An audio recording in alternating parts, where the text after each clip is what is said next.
Welcome to the Freely Rooted Mama podcast.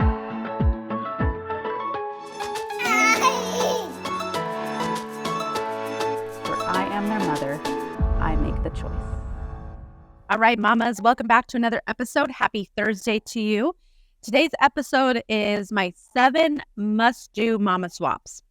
I've talked a lot on here about things that you can do in your house or for your toddlers to swap out, but today I want to address you, mama. And that's whether you are pregnant or trying to get pregnant, or just had a baby. These are important no matter what. And these are things that I would do today. If you have the financial means, I would literally go through your house, throw away everything I'm about to talk about, and buy the healthier version. Because that's how critical they are into your overall health. And I know it sounds silly, but I'll kind of go through each one and hopefully it makes sense. So the first one is deodorant. I know that there's a lot of hesitancy to switch to a natural deodorant in fear that it's not going to work as well or won't cover up your smell. But here's the thing, is if you have a strong body odor, somewhere around the smell of like a teenage boy going through puberty, maybe not that strong, but you get my point. If you have a strong body odor like that, chances are is you are full of toxins. And so what's happening when you sweat is those are pulling out and it's coming out in an odor. Those toxins have to escape somewhere, and your body is smart enough to try to push it through the skin. And yes, that comes out and smells sometimes. So if we take a deodorant that has a bunch of phthalates and endocrine disrupting chemicals in it, or it's antiperspirant, so it's making you not sweat, you are blocking all of those glands, you're blocking your lymphatic system, and toxins are just going to sit there and build. And that creates things like cancer. One of the big things that they've talked about with breast cancer especially is that armpit. And is that lymph open?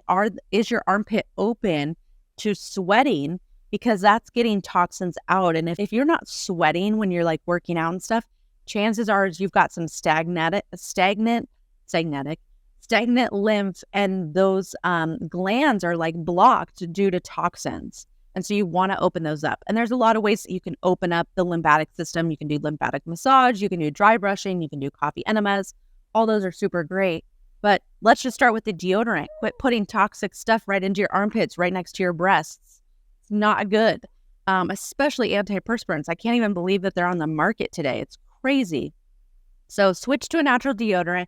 And yes, you may have to apply it a little bit more over time, or you may have to apply it a little bit more once you get it. But over time, you'll notice that smell actually goes less and less and less.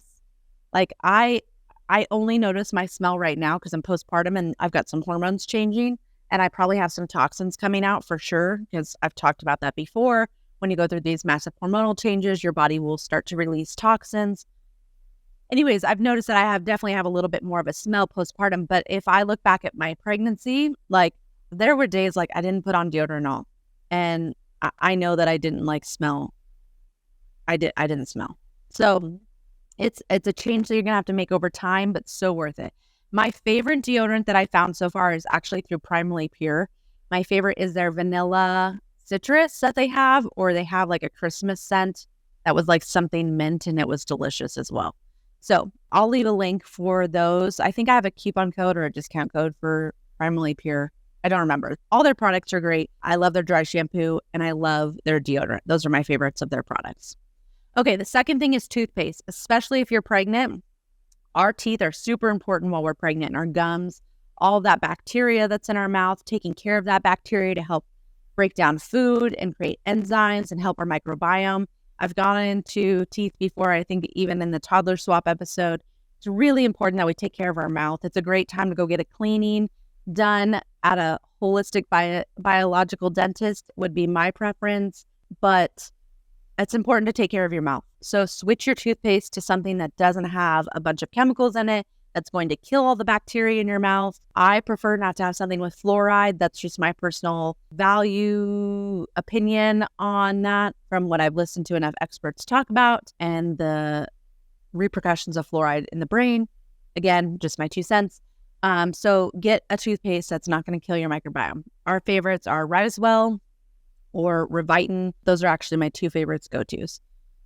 Okay, next up is makeup. I don't wear a lot of makeup, but anything I do put on my face, on my skin, is always non-toxic. It doesn't have endocrine disrupting chemicals in it. It doesn't have fragrances. It's not going to wreak havoc on my hormones. It's not going to create toxic cells inside my body. So if you're wearing a lot of makeup, you need to make sure it's non-toxic. Remember, whatever goes into our skin goes into our body. And if you are pregnant, you are creating a human. I would highly recommend that anything you put on your body be looked at very skeptically while you're pregnant, because you don't want those toxins going into your baby. So makeup. Next would be any hair thing. So I put shampoo and conditioner, but this goes to, say, for hairspray or heat protectant spray or gel or dry shampoo or anything that you're going to put onto your head. Your brain sits right underneath your head right here. Like, anything that you put into your hair should be healthy. It should not have a lot of chemicals. It should not have a lot of fragrances. It should not contain phthalates. I can't hone that in anymore. And if you're not sure whether your shampoo, conditioner, makeup, any of that is toxic or not, get the Think Dirty app. Scan your product. The Think Dirty app is free. Scan your product and see what it comes up. You want to be below a 3, ideally. If you're at a 4, see why, and it'll show you why it's coming up toxic. Is it an allergen? Is it a phthalate? Why is it coming up toxic? But scan all your products. This is so important if you're trying to get pregnant and you're having trouble getting pregnant. You have to remove toxins that you're putting into your body, because they are going to mess with your hormones, which is going to mess with your ability to get pregnant. So same to be said while you're pregnant. You don't want these toxins going into baby. So I can't stress this anymore, but shampoo, conditioners. My favorites are Rahua, Rahua. I buy a lot of my makeups, my shampoo, my conditioner. I buy a lot of that from the Detox Market, and I do have a discount there. So I'll leave that in the show notes if you want to order from there. But they carry 50 different brands that are all non-toxic, and it's just a great resource to go, try to go shopping and know that many of the products on there you can buy and not have a problem with. Okay, next one is any face products that you're using. So cleansers, moisturizers, scrubs, exfoliators, any of that, you want to be non-toxic. I actually really love Goop, Gwyneth Paltrow's line. I love her exfoliator. It's amazing. It's a little expensive for sure, but you only need a tiny bit and it lasts me forever. But I really, really love it. And then there is a line called, I love Osea for face cleansers, moisturizers. They've got a great line. One Love has a great line. And there's one, Alpine Beauty, I think is what it's called. Really love their stuff, and it smells really yummy. So those are some thoughts for you on that. And then perfumes. If you're a perfume wearer, oh boy, the world of fragrance is scary. No fragrance company has to put a disclaimer on their product that there are cancer-causing chemicals in their fragrance. And fragrance is just a keyword could be 3,000 different chemicals. I really stress, I know people love their perfumes, and sometimes there's an emotional component to that perfume or that cologne that you're wearing. I would really stress getting away from it.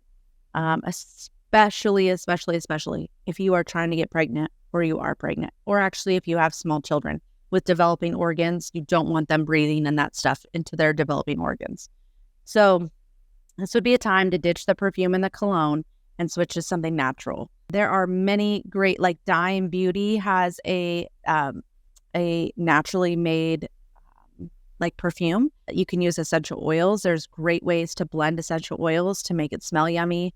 You can do a scented coconut oil type perfume. There's a lot of great resources out there. Again, look into the Detox Market, because they've got some good options. Dime Beauty has some good options, but this is something that you're going to want to get away from. And then the last thing I put on here, which isn't really a beauty product of some kind, but it's underwear. And so the only reason I say this is that your underwear sits on your vagina all day long. So if it is got synthetically made chemicals, now this is really important if you're really struggling to get pregnant. or if you're GBS positive, this would be another thing, is like that bacteria can sit in the underwear. So you're really wanting to get like organic cotton underwear. It doesn't have a lot of the chemicals. It doesn't have like the flame retardants. It doesn't have all of that in there that's sitting on that very exposed area that can like travel up, and it can mess with, again, your hormones or your pregnancy, things like that. So it's kind of a far-reaching one for some people to understand. And I myself didn't really switch over to organic underwear until probably until we were about to get pregnant with Isla. I knew I was GBS positive with Isaac, and this was one of the things that I read about really helping to just enhance the better bacteria of the vagina, was switching to organic underwear. And so that's the only thing I've worn since we decided to get pregnant again, and I got pregnant with Isla. So anyways, it's not super expensive, but it's like one of those things you don't think about, like, really, my underwear? But it's just one of the things that I would throw out there, especially if you're trying to get pregnant or you are pregnant. It'd be a good time to switch over to something organic. So that is my 7 mama swaps for now. I just wanted to add 2 things. If you are trying to get pregnant or are pregnant, there are 2 things that usually happen during this time. One is you're usually putting together your nursery. And so sometimes that includes painting. I would really, really encourage you to either not be the one that's painting, or if you are going to paint, get a no VOC paint. Eco's paint, I think is what it's called, has some great options. I've used their paint before. It's super great. It's a little bit more expensive, but you want to avoid that off-gassing. And then any new furniture that you're going to buy for baby, or maybe you're redoing like your house or something, like, I don't know what projects, but when you're pregnant, you get all these ideas to do all these projects and nesting. Any new furniture, any new car that you might go buy because you're upgrading into a bigger car for baby, let that stuff off gas. Don't sit in there. Like, if you go buy a new car, especially if you live somewhere warm, I would leave that baby out in the driveway and open up all the doors, roll down all the windows, open up the trunk, and just let it off gas so that you're not breathing that in. So it's just a little caveat that I wanted to add if you're trying to get pregnant or are pregnant, or even if you have small babies, like, that's stuff that you don't want them smelling or breathing in. So that being said, I hope that's helpful. I'll leave all the links in the show notes if you want those resources. Otherwise, just find me on Instagram. So many of you guys are reaching out with such great questions. I love it. I love creating content that you guys need. So find me on Instagram, DM me, join my newsletter to stay updated on all things that I'm doing. Otherwise, we will see you next week.